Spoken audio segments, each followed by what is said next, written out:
देख रहे हैं TND न्यूज और मैं हूं आपके साथ श्वेता। तो चलिए रुक करते हैं आज की प्रमुख और बड़ी खबर पर।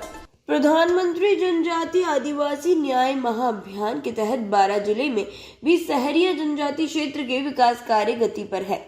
जिले में इस महाअभियान के तहत 11 तरह के योजनाओं का लाभ राजस्थान के 12 जिले में निवास करने वाले सहरिया परिवारों को दिया जा रहा है, जिसके तहत सहरिया जनजाति क्षेत्र में नए आंगनबाड़ी केंद्रों, छात्रावासों, बहुउद्देशीय केंद्रों, सड़कों, पेयजल, आवास निर्माण की स्वीकृतियां जारी की गई है। इस स्वीकृति के बाद आवासों का काम भी प्रगति पर है तो सड़क भी बनना शुरू हो गई है। योजना के तहत चल रहे विकास कार्यों को लेकर आज 12 जिला कलेक्टर रोहिताश सिंह तोमर ने योजना के तहत चल रहे प्रगति के बारे में जानकारी दी।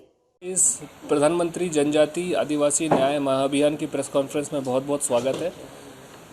हम लोगों ने प्रेस कॉन्फ्रेंस इसलिए बुलाई है कि हम लोग आप लोग को जो अपडेट है जनमन अभियान की उसके बारे में 12 जिले की प्रोग्रेस और आगे की कार्य योजना के बारे में अपडेट दे सकें। जैसा कि आपको पता है कि 15 नवंबर 2023 को इस अभियान की शुरुआत हुई थी और 15 जनवरी 2024 में माननीय प्रधानमंत्री महोदय का कार्यक्रम हुआ था।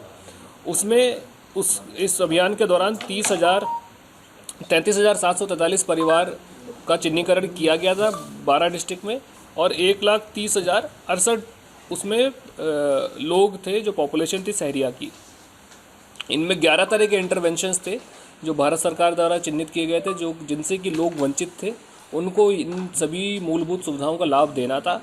सबसे पहला जो था उसमें प्रधानमंत्री आवास योजना था, जिसमें कि 13,275 जो आवास है वो स्वीकृत करे गए हैं। ये वो लोग हैं जो कि कच्चे आवास में रहते हैं, सहरिया हमारे भाई बंधु, उनके लिए आवास स्वीकृत करे गए हैं। साथ ही साथ इन 13,275 में से हजार परिवारों को मैसन ट्रेनिंग के लिए भी चिन्हित करा गया है, जो कि मैसन्स के माध्यम से जो कि ट्रेंड स्किल्ड होंगे उनके माध्यम से इन परिवारों को बनाया जाएगा। साथ ही साथ 3 सहरिया बस्ती, एक बारा में, एक किशनगंज में, एक शाहाबाद में, उनको भी डेवलप किया जा रहा है, जिसमें कि मूलभूत सुविधाएं सारी रहेंगी और दूसरी स्कीम्स के साथ कन्वर्जेंस करके जो सारी चीज़ें हैं जैसे कि रोड, एक वहाँ पे MMU, वहाँ पे बिजली, पानी और सहरिया बंगला सभी कुछ वहाँ पे उपलब्ध कराया जाएगा। इस स्कीम में जो नॉर्मली PM आवास होता है 1,20,000 की जगह इसमें 2 लाख रुपए लाभार्थी परिवारों को दिए जा रहे हैं। इसके अलावा जो हमारा प्रधानमंत्री ग्रामीण सड़क योजना है उसके अंतर्गत कनेक्टिंग सड़कें दी जा रही हैं।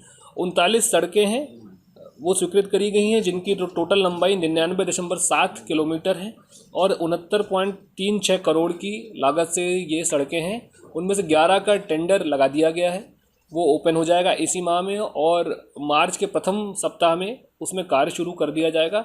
बाकी 22 सड़कें, क्योंकि वो 1 हेक्टेयर से ज़्यादा का फॉरेस्ट डाइवर्जन उसकी प्रक्रिया चल रही है और जल्द हम उसकी भी सैंक्शन जारी करके उनको भी बनवाना शुरू कर देंगे। बहुउद्देशीय केंद्र यानी कि मल्टीपर्पज़ सेंटर 16 सबसे ज़्यादा हमारे ही डिस्ट्रिक्ट में पूरे भारत में सैंक्शन हुए हैं, जिसमें कि सभी के टेंडर लगा दिए गए हैं। इन सभी MPCs में या तो आयुष्मान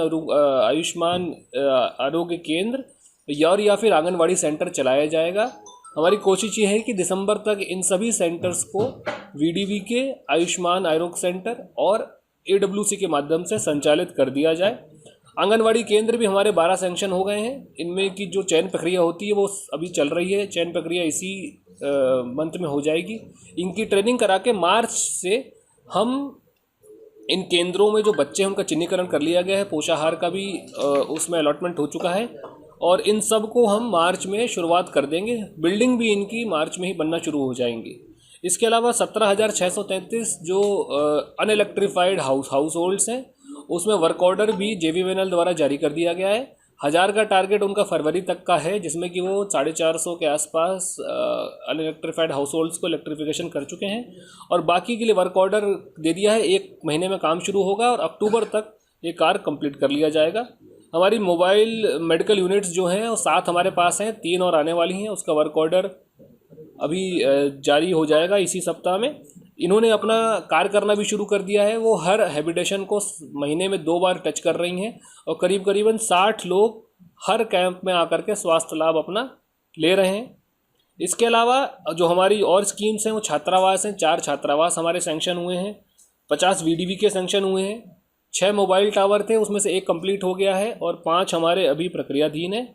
और 5500 शहरी परिवारों को कौशल प्रशिक्षण कार्यक्रम में अंतर्गत लाभान्वित किया जाएगा। इसके अलावा आधार कैंप्स और आयुष्मान कार्ड की KYC भी लगातार चल रही है।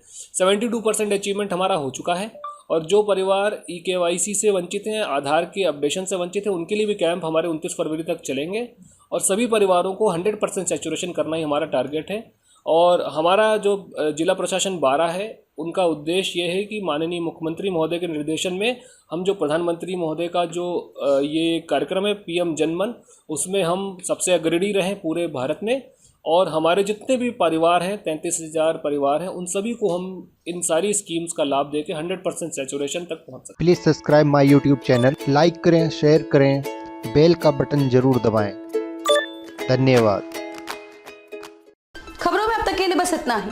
फिर होगी आपसे मुलाकात ऐसी किसी बड़ी और खास खबर के साथ। तब तक के लिए नमस्कार और देखते रहिए TND न्यूज़।